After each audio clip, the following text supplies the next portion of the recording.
বন্ধুরা, এই মুহূর্তে আমি সিকরি বটতলা নামক একটি জায়গায় আছি। এটি বেনাপোলের একটি জায়গা।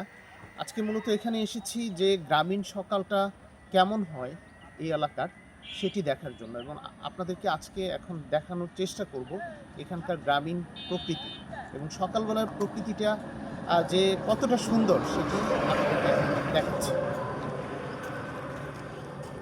ধরেন এই আপনি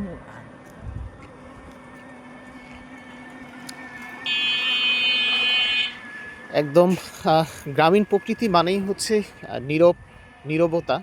শুধুমাত্র দু একটি ভ্যান, অটো দেখছি চলে যাচ্ছে। দেখেন একদম সবুজ। আরেকটি অবাক করা বিষয়, আজকে সকালে দেখলাম কুয়াশা পড়েছে। আপনারা নিশ্চয়ই এখন দেখতে পাচ্ছেন যে চারপাশে কুয়াশা রয়েছে দূরে।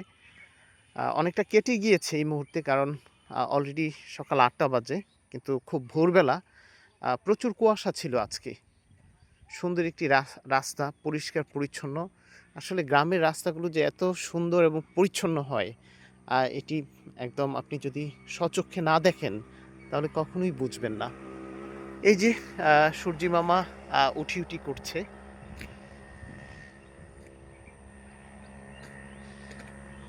এই যে কুয়াশা ভেজা গাছগুলো, শিশির পড়েছে।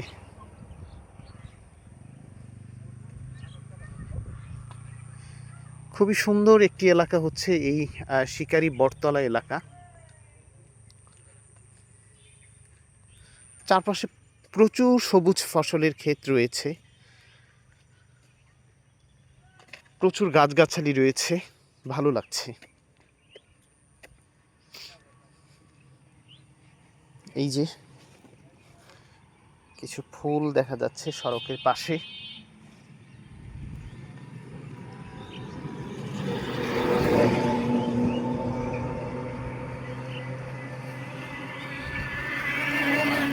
যেই জায়গাটিতে আছি এখান থেকে হচ্ছে বেনাপোল ৩ কিলোমিটার। আর এটির নাম হচ্ছে শিকারি বটতলা।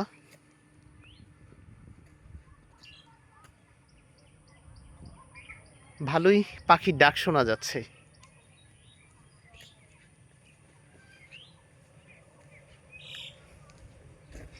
খেজুর গাছ দেখা যায় ভালোই খেজুর এসেছে। এই ভ্যান নিয়ে ঘুরতে বের হয়েছি, এখন সামনের দিকে এগিয়ে যাব।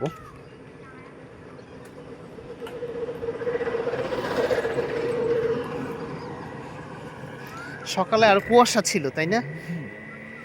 আজকে হঠাৎ করে কুয়াশা পড়লো।